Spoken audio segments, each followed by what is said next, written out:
Students, last video में हम पढ़ रहे थे डी ब्रोगली कंसेप्ट। तो डी ब्रोगली वेवलेंथ निकालने के हमने दो फॉर्मूले पढ़े थे। क्या क्या दो फॉर्मूले पढ़े थे डी ब्रोगली वेवलेंथ निकालने के? Lambda is equal to h upon m into we.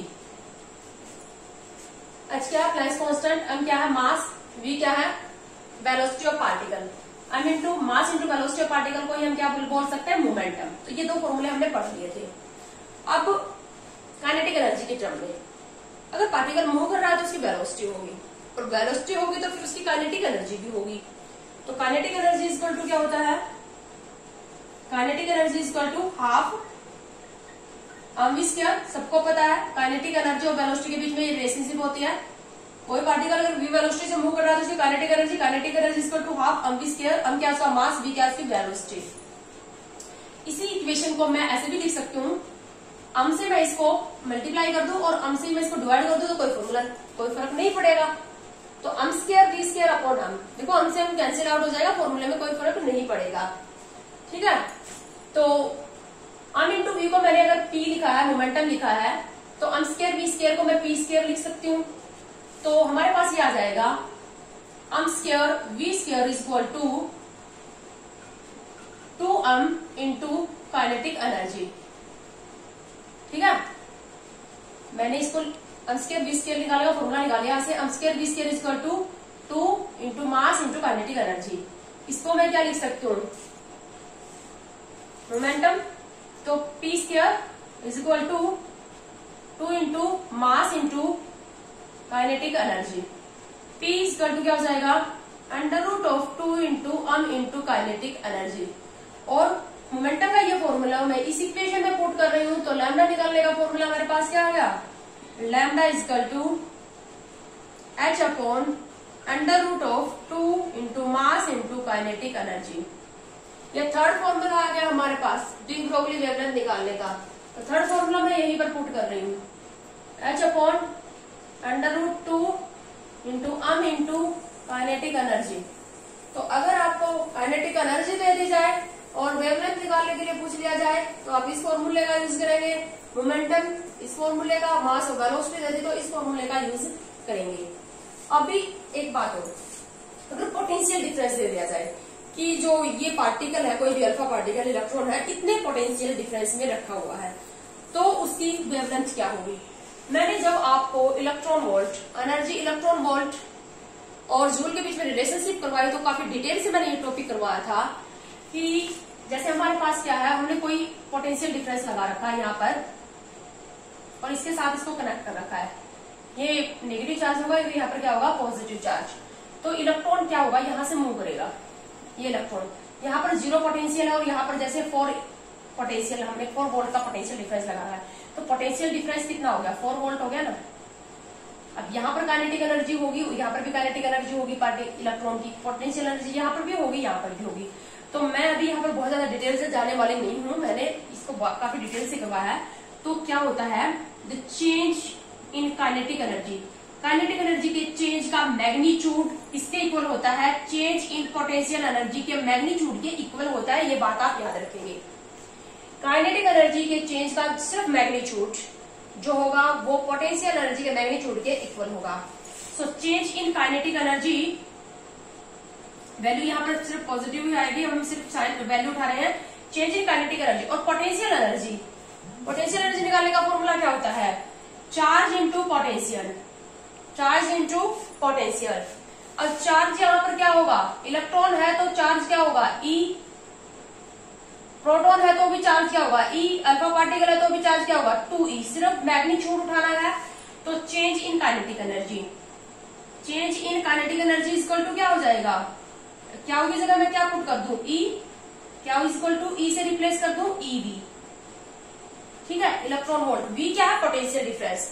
तो जिस पोटेंशियल डिफरेंस में इलेक्ट्रॉन या अल्फा पार्टिकल या कोई भी माइक्रोस्कोपिक पार्टिकल रखा है, ये तुम्हें वी की वैल्यू देंगे।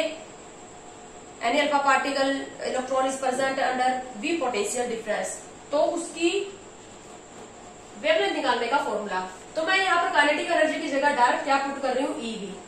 तो यहाँ पर हमारे पास फॉर्मूला क्या आ जाएगा? H upon under root 2 m into e into v. E क्या है? चार्ज। वी क्या है? Potential difference.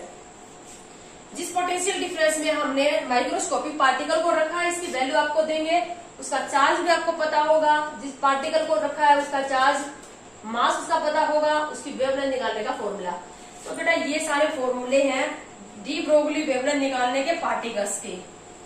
इनके न्यूमेरिकल भी मैं आपको सेंड कर दूंगी। इंपॉर्टेंट टॉपिक है जेई नीट वगैरह की जो आपके एंट्रेंसेस है उनके अंदर जस्ट ज्यादातर ये दोनों फॉर्मूले जो होते हैं वो यूज होते हैं। काइनेटिक एनर्जी दे देंगे, पोटेंशियल डिफरेंस दे देंगे, मोमेंटम दे देंगे या वेलोसिटी और मास दे देंगे। तो चारों अलग अलग फॉर्मूले जो होंगे वो आपको यूज करके माइक्रोस्कोपिक पार्टिकल की वेवलेंथ आप निकाल सकते हो।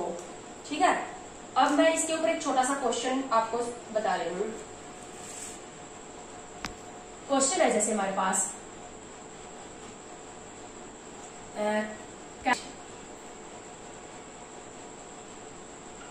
calculate the ratio of wavelength. Calculate the ratio of wavelength of proton and alpha particle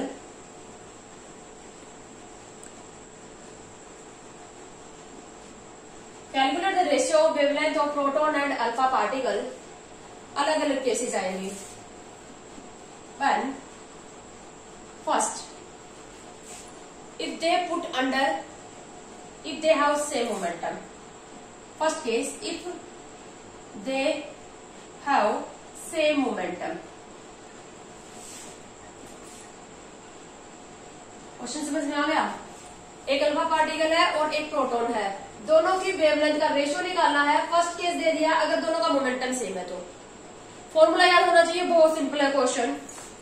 lambda हमारे पास क्या होता है, एच अपॉन पी, मोमेंटम की फॉर्म में। एच है कांस्टेंट, तो हम ये कह सकते हैं कि h is directly proportional to 1 upon p. So wavelength of proton upon wavelength of alpha particle is equal to क्या हो जाएगा, मोमेंटम दोनों का सेम है, momentum of alpha particle upon momentum of proton, और दोनों क्या है सेम, तो ये क्या हो जाएगा 1 अपॉन 1। तो रेशियो कितना आ गया 1 अपॉन 1 का रेशियो आ गया। अगर दोनों सेम मोमेंटम में है तो रेशियो, क्योंकि मोमेंटम सेम है तो दोनों क्या हो जाएंगे, कैंसिल आउट 1 अपॉन 1। ठीक है, अगर तुमसे ये कह दिया जाए कि if both have the same velocity. Second question क्या है, if both have same velocity। अगर दोनों की वेलोसिटी सेम है, अगर दोनों की वेलोसिटी सेम है तो हम फॉर्मूला क्या यूज करेंगे, मास इंटू वेलोसिटी। मास तो अलग अलग होगा ना, तो lambda is equal to h upon mass into velocity. H constant है, वेलोसिटी भी कांस्टेंट है, तो क्या हो जाएगा, हम क्या लिख सकते हैं, h is directly proportional to 1 upon, h is inversely proportional to mass आ गया। सो हम लिख सकते हैं wavelength of proton upon wavelength of alpha particle is equal to क्या हो जाएगा, mass of alpha particle upon mass of proton. और अभी थोड़ी देर पहले मैंने रिलेशनशिप बताई थी, अल्फा पार्टिकल का मास जो होता है वो 4 AMU होता है, जबकि प्रोटॉन का मास 1 AMU होता है। So mass of alpha particle is 4 into mass of proton upon mass of proton, so 4 upon 1। अगर दोनों सेम वेलोसिटी में है तो दोनों की वेवलेंथ का रेशियो क्या आ जाएगा, the wavelength of proton is 4 times greater than wavelength of alpha particle. क्योंकि अल्फा पार्टिकल का मास 4 टाइम है, ये निकाल के देखने की जरूरत नहीं थी, हमको पता है कि मास जिसका ज्यादा होगा उसकी वेवलेंथ क्या होगी, कम। तो दोनों का मास क्या है, दोनों के जो प्रोटॉन है, अगर दोनों की वेलोसिटी सेम है तो प्रोटॉन की जो वेवलेंथ होगी वो अल्फा पार्टिकल से 4 टाइम आएगी। ठीक है, इसी तरह से अगर हमें ये दे दिया जाए कि both have the same kinetic energy, third case में क्या दे दिया जाए कि both have same kinetic energy.